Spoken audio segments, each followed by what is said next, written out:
Hey, I'm Cutter Hodiern, and our film is Cold Wallet, which is a crypto heist thriller about a ragtag group of Redditors who go get revenge. Yeah, we were working on the film and came across that story and definitely took some inspiration. I think what you're referring to is Quadriga, Yeah. Trust and no one. yeah, exactly. And but it was I would say like a variety of documentaries and true stories that we were pulling from.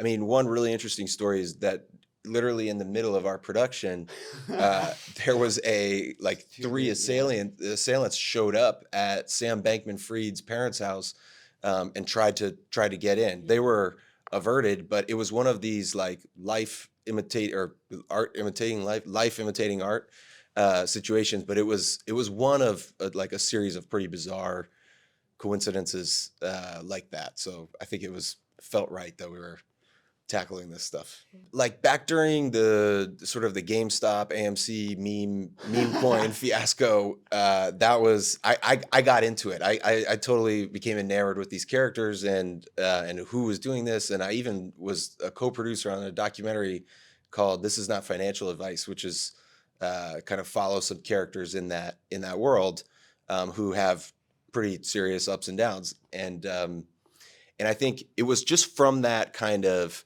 this is there's both a real humor to what's going on with meme coins and that culture that was like inherently funny, but then there was also it's sort of a reflection of like wealth inequality in America and no better place to make a movie about this than in kind of a Gilded Age mansion um, that sort of physically represents that difference. But it really did. It grew out of the Wall Street Bets message boards and Reddit forums where these these stories and things were and characters were kind of growing out of. Well, I think maybe it's tough to read between the lines here, but Cutter got into a lot of trouble with crypto and had to get into independent filmmaking to make it back. That's what we're doing here is trying to recoup all his losses. Right, Cut? I That's, mean, We that's got you, right, buddy. and we he got definitely did his homework because when I got the like first like, hey, check out this movie. Cutter sent me like 6 links. Like it was like 3 full podcasts, like 4 documentaries, the private link to the one you were working on, and I was like, all right, I've got my homework, and they were all. The cool thing about this movie is it's such an amalgamation of all these different stories, and then like even where we shot in Lenox, Massachusetts, we'd all go out to dinner, and about like the third dinner we're out, because people would be like, "Hey, what are you guys doing here? What's going on?" And we'd be like, "Oh, we're doing this cryptocurrency thriller." And they, wherever we'd go, they'd be like, "Oh, is it about the guy from here?" Yeah. And by like the fourth time, I was like, "I gotta Google crypto Lennox."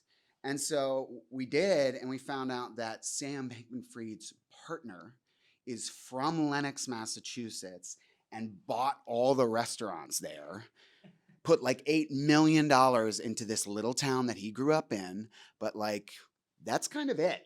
Like there's nothing else you can really find out about this dude. So we were like, was he the whistleblower? Is that why he's not in trouble? And like what I mean, it was so there were so many weird like god shots of like doing this movie and weird stuff happening. Like the dudes going to Sam Bankman Fried's house and then finding out that there was this whole, crypto dude from this community. It was really interesting, but it made it so fun. We felt like we were in something so spicy and cool and And I do feel like you were very thorough about the crypto stuff. Like, remember we talked to like that. What was his Joe name? Grand. Joe Grand, Joe Grand who's in about the it. film too.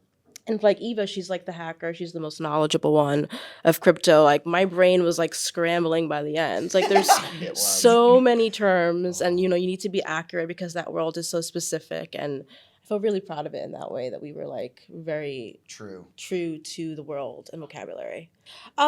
She's a hacker. I think she's down and out economically, and I think that's why I think a lot of people do crypto. In my opinion, is because I just feel like it's like their only chance to kind of like make money. And she sees this as a great opportunity to kind of make money and help her family.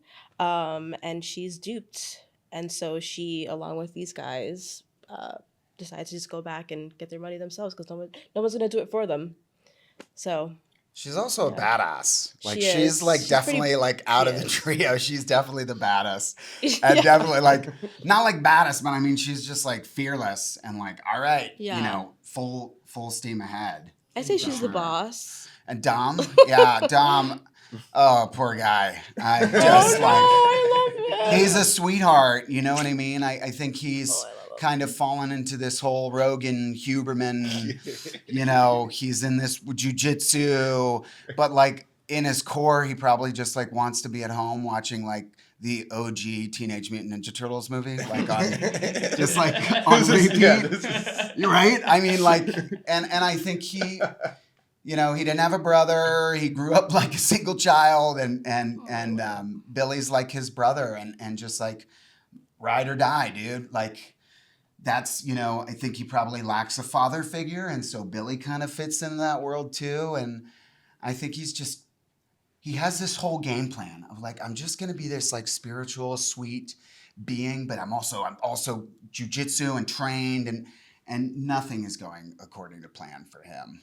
He's really trying his hardest, but he keeps getting steered astray by forces that are outside of his control, for sure. Yeah, Charles Hagel. Yeah, not a good guy. Yeah, he's kind of somewhere in between Sam Bankman-Fried and Martin Shkreli, the pharma bro, with a little bit of like Elizabeth Holmes sprinkled in there. Just this kind of, and like maybe like a little bit of like the Firefest guys.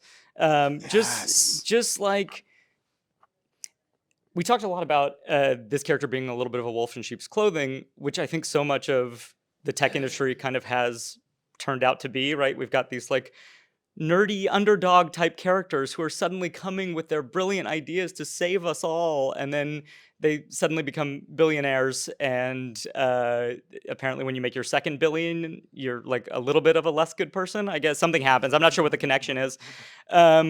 But yeah, if you've seen Bitcon, which is kind of the newest documentary in this ongoing like parade of these dirtbags who know like a little bit about tech and know a lot about conning people and bilking people out of their life savings, they just become obsessed with the greed and getting more and taking more and just anything that they can do to enrich themselves, and they really just don't seem to have any consciences about it. And I think he's just emblematic of that sort of journey that we've all had with the tech industry, from oh, these guys are so cute, oh my god, they're ruining the world.